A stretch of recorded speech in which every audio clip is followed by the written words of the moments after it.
ఒక్కటైనా పారదర్శకమైన ఒక్క వెబ్సైట్ ప్రభుత్వంది. ఇలాగే ప్రభుత్వంలో ప్రజలు వెళ్ళి ఎవడైనా సరే ఒక బటన్ నొక్కితే ఇన్ఫర్మేషన్ వచ్చి వెబ్సైట్ ఒకటి నడుపుతున్నారా మీరు? చెప్పండి. ప్రభుత్వం పారదర్శకతతో మేము ఎప్పుడు అడిగితే అప్పుడు మాకు ఆన్లైన్లో ఇలా బటన్ నొక్కితే డేటా వచ్చే ఒక వెబ్సైట్ ఏమైనా నడుపుతున్నారా?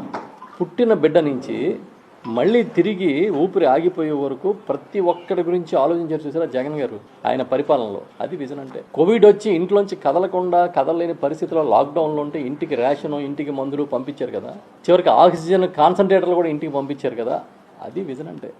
జగన్ మార్క్ పరిపాలనకి నిదర్శనం ఏంటంటే సచివాలయాల గ్రామాల్లో మీరు పేర్లు మార్చండి, ఏదైనా రంగులు మార్చండి, ఏదైనా మార్చండి. మాట్లాడేవాడిని ఎలా కంట్రోల్ చేయాలి, ఎలా ఒత్తిడి చేయాలి, ఎలా కేసులు పెట్టాలి, ఎలాగ బురద చల్లాలి, ఈ టైప్ ఆలోచన. పాపం భాస్కర్ రెడ్డి అని ఒక ఎన్ఆర్ఐ వచ్చారు, తండ్రి చనిపోతే వచ్చాడంట. ఆయన వస్తే ఆయన మీద పోలీసులు దాడి చేసి నడవలేని స్థితిలో తనని గాయపరిచారు, కొట్టారు అని చెప్పి వాళ్ళ వెళ్ళి కోర్టులో జడ్జికి చెప్పాడు. ఆయన ఎందుకు సోషల్ మీడియాలో ఏదో పోస్టులు పెట్టాడని, ఆయన పెట్టలేదని చెప్తున్నా కూడా నువ్వే పెట్టావని చెప్పి ఆయన మీద కేసు పెట్టి ఈరోజు జరిగిన సంఘటన. మా వైఎస్ఆర్ పార్టీ కేంద్ర కార్యాలయంలో పార్టీ ప్రధాన కార్యదర్శిగా మీడియా బాధ్యతలు చూసే పూడి శ్రీహరి గారికి ఈ రోజు ఉదయం కర్నూలు నుంచి పోలీసులో నోటీస్ పట్టుకొచ్చారంట. మీడియా కోఆర్డినేటర్ ఆయన. దేనికి ఇస్తున్నారు నోటీస్ అంటే ఏమో తెలియదని మీకు ఏమన్నారు, మిమ్మల్ని కర్నూలు రమ్మన్నారు. దేనికోసం, ఏ తప్పు చేశామనంటే మా తెలియదని మా పై అధికారులను అడిగి మళ్ళీ చెప్తాం.